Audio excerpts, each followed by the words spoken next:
Greetings from eMedi News and Heart Care Foundation of India. Welcome to our show, Chat with Dr. KK.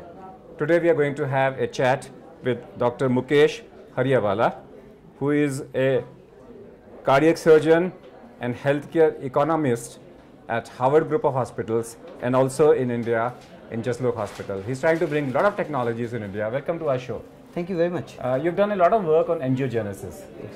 And we'd like to focus something on that because a lot of people talk about use and misuse of stem cells. Everybody talks about stem cells, then there are centers, there are no guidelines in India, who can do, who cannot do, there are no regulations about it. So let me come back first.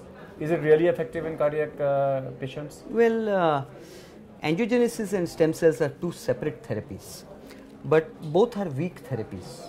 So what we have done is we have combined two weak therapies together to increase the potency of cellular therapies.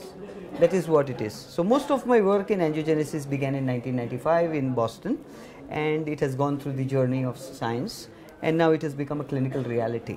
But angiogenesis standalone is weak for a muscular organ like the heart, but it can be useful in peripheral vascular disease. So in angiogenesis, what do you do? Angiogenesis, what we do is typically there are endothelial cells in the body's lining whereby they can be stimulated by exogenously giving growth factors, which are angiogenic growth factors, or the residing growth factors that are there. So for example, in the heart we do not give exogenous growth factors, but we stimulate it by laser application and we release the growth factors, which are cytokines. Now those growth factors is further going to help in proliferation of micro blood vessels, and cumulatively and in combination with stem cells they become a reasonably therapeutic option. So if I have to use angiogenesis, if I use external growth factors, you give them intravenous or intravenous? No, directly. Or into the heart directly? Into the heart directly. We are not giving exogenous growth factors, as I mentioned. We are releasing growth factors from the tissue itself. That means you take out we don't take out, we laser stimulate it, like I presented today at this at the conference. Something like TLR. Something like TLR, but in TLR we used to use the channels as channels to penetrate up to endomyocardium for giving supply of blood. And here we are not dependent on the channels, because those channels, as we know very well from the literature, they will get fibrosed within 6 months or 8 months. We want sustained release of angiogenic growth factor. So what we are doing is we are only stimulating release, and then we are having a marriage of endothelial cells and stem cells which we have taken from the iliac crest and allowing them to grow and help in myogenesis. Okay, when you, for example, you have done laser, prepared a field with the laser. Now you have taken your bone marrow stem cells, you have harvested them, you have converted them into stem cells. These are pluripotent stem cells. These are actually not exactly pluripotent, because these are adult stem cells. Okay, you are taking adult much stem more cells. pluripotent are embryonic stem cells, but we stay away from embryonic stem cells for ethical reasons. Okay, so you have taken your adult stem cells, then you inject them through the catheter? No, we directly, as you saw from the video that I showed, we directly inject it with a syringe in the peri-zone of the laser that we created, because the action that will happen at the matrix level, and therefore we want to make sure that they start homing in that area, and that is how myogenesis and regeneration is going to. The indication will be heart failure? The indication exactly or is... you are also working on coronary blockages? On coronary blockages, yes. What we are doing is, if you notice from the heart, there are left and the right system. But sometimes what happens is that you can do, as a surgeon, bypass graft on the LAD, or you can put a very good stent, do angioplasty and all. But if the circumflex territory, and the patient, especially if he is diabetic, the disease will be diffused. When there is diffuse disease, it becomes non-bypassable, non-stentable, and any option. So we are now providing this combination therapy as a new option for the no option patients. So refractory angina? Yes, refractory angina. Where angioplasty surgery is not possible? Not possible. And the second is low ejection fraction. Does it improve? Yes, it improves. So you can bring up, we have seen so far in 22 patients a 20% improvement in ejection fraction, but it is a combination of the Lima graft and the angiogenesis and stem cells. So statistically what we have found is, if we only do angiogenesis stem cell, the ejection fraction doesn't improve statistically. but when we combine it with Lima, it becomes a powerful therapy. Who are the centers who are doing it in India? In India, not yet done. I'm going to start it at Justloke, where I'm affiliated. Okay, at the moment, no cases are being done. No, we will begin in the first quarter of 2013 at Justloke. And what are the international results in terms of? Well, we have done 22 cases. Prolongation of life. Well, the time period still is so short, as much as 8 months. So you really cannot quantify extension of life. But what we can say is that there is improvement in ejection fraction and quality of life, because at least what we are noticing consistently is there isn't a patient of refractory angina, which I believe would have happened otherwise.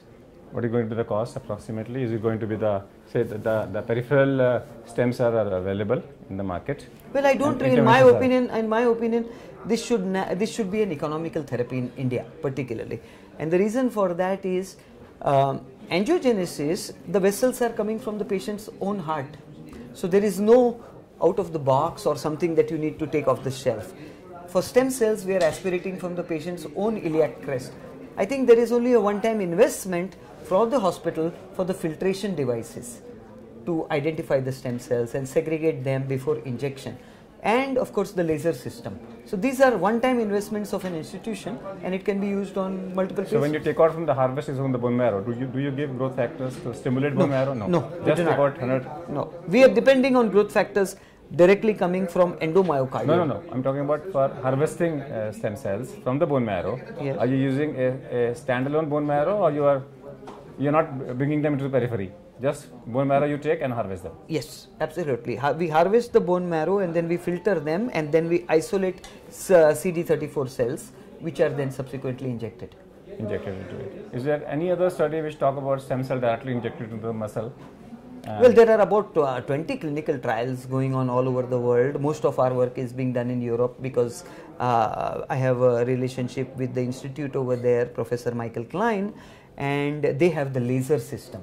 For this protocol, you need a very powerful laser system, although it's a low energy laser system, but it's a very powerful system. So we need that, and that is why it is being done over there, and I shall start one arm of the clinical trial in India. Okay. Go back from the angiogenesis. Yes. What are your hobbies? My hobbies, I travel worldwide a lot because of the nature of my work, so I enjoy traveling and vacationing with my family. Apart from that, I have a long list of hobbies, but I have to still start enjoying them. If you would not have been a doctor, what you would have become? I think I would have gone into Bollywood. Bollywood? As an actor? Yes. I was, when I was young, I was, okay, thank you. In fact, let's not go back 25 years. In fact, let's go forward into 2012. I'm going to be playing a cameo role in one of a major Bollywood movie, a 1-minute role, and that will be of a doctor. And hopefully it will catch the attention of the public. Do you feel that most of the Bollywood movies, the medical profession is reflected, and they're spreading wrong message? They're doing CPR wrong, and they're putting blood transfusion from 3 people together into one person.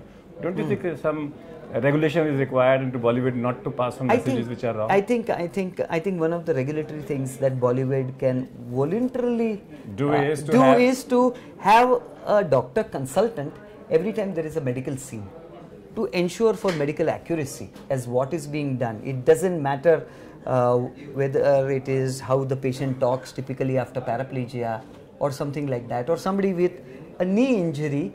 He doesn't need to pretend to walk like a knee injury patient. He can make him walk naturally. Good. Because the doctor knows the gait of a patient with knee injury. Similarly, they often show the ICU, they often show heart disease because it can be made a little bit more melodramatic. And I think they need to have a cardiologist or any good doctor, depending upon the condition they are showing. Exactly. How will my viewers ensure that you are a good dramist, that you can do actor? You're a good actor. Can I have any scene from a movie where you can act right away? I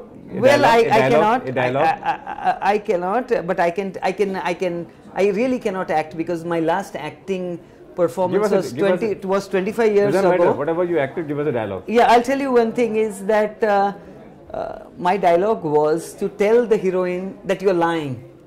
So when I say the dialogue, you are lying, my style is slightly different. In Hindi I will say, आप झूठ बोल रहे हो, लेकिन साथ साथ मैं heroine के साथ गले भी मिल लूँगा. Okay. So that is my different approach to acting, is that I embrace even negative statements. So I am a positive person and I want that positivity in everything and everything. ये मुकेश तो ठीक है. हाँ. मुकेश के बहुत सारे लोग हैं, सिंगर भी था, पॉलिटिशियन भी है, मुकेश इंडस्ट्रियलिस्ट भी है. हाँ. ये हरियावाला नाम कहाँ से आ गया? Well, my roots are lower middle class from India, and Haria is the name of a small village in Gujarat. It comes after Pardi, before Surat and all. This is the place where India gets their best mangoes from. Okay. Okay, so ये हरिया करके एक गांव है. I am from that गांव. लेकिन ऐसा हुआ है कि इस गांव का नाम हमारे फैमिली से आया है. Good. तो उस हिसाब से ये नाम हरियावाला आया है, and I love it. So Hariyawala People in America don't make a mistake calling me Hariawala. There's no problem at all. If you made the health minister of the country, As an economist. as an economist, and if you are asked to make one policy change, what will you make? I have when I did my MBA, as you know, I had one thesis, and I foresee that India being a progressive country or a developing country, health should be the fundamental right of every Indian, and therefore I propose a model of insurance where womb to tomb, when the day the mother gets pregnant, and the day the child is born and has its first cry, insurance coverage should begin of that child, regardless of healthy or unhealthy child. Okay, so Therefore, you are for a compulsory insurance policy, and people who can't afford, government should take care of them. No, whether you Government afford... should pay, government should pay for their insurance.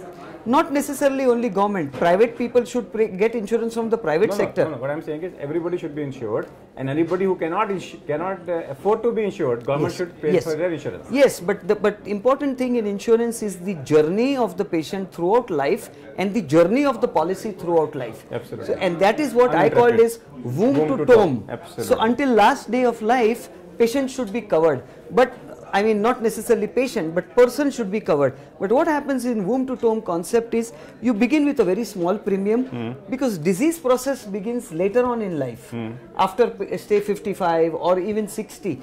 So essentially what you have done, assuming you stay in good health, you are technically contributing towards your health for the future. So now after 55, 60, if you need a knee replacement or a hip or even bypass surgery, insurance company will be very happy to pay for it because you have contributed towards health. For any industry to survive, it has to be profitable. That's very important. So insurance company should stay profitable at all times. Then there will never be dispute. At this moment, people are taking in India policy at the age of 55 and they are falling sick by 56, which means they have hardly contributed and insurance industry will go bankrupt. Absolutely. So this is my vision of womb to tomb concept, and fortunately it is getting very good attraction even from Government of India and other policy makers. My last thing, that to prevent sudden cardiac death, public should be taught hands-only CPR, cardiopulmonary resuscitation. Within 10 minutes of death, earlier the better. At least for the next 10 minutes, compress the center of the chest with a speed of 10 into 10, that is 100 per minute. Yes. Do you feel that this should be a part and parcel of the policy of the government to It propagate? is, yes, I think one of the preventive policies of the government, Planning Commission is thinking very strongly for prevention rather than therapeutic and cure. Because if we can invest well in prevention, there will be less expenditure and burden on the exchequer in curing people. One of the most important thing is to save lives, and if we can keep CPR units in public places like airport, railway stations and others where there is large movement of traffic and occasionally there is a heart attack. Therefore, if we can prevent those lives, I think it will be a significant contribution by the Indian government for the health of the population.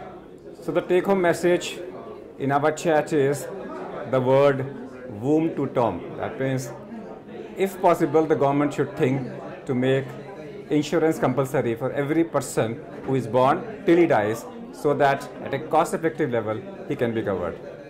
Let's thank our guests for being with us. Thank you. That's all for today. We'll come back with one more show. Till that, goodbye. Thank you. Thank you.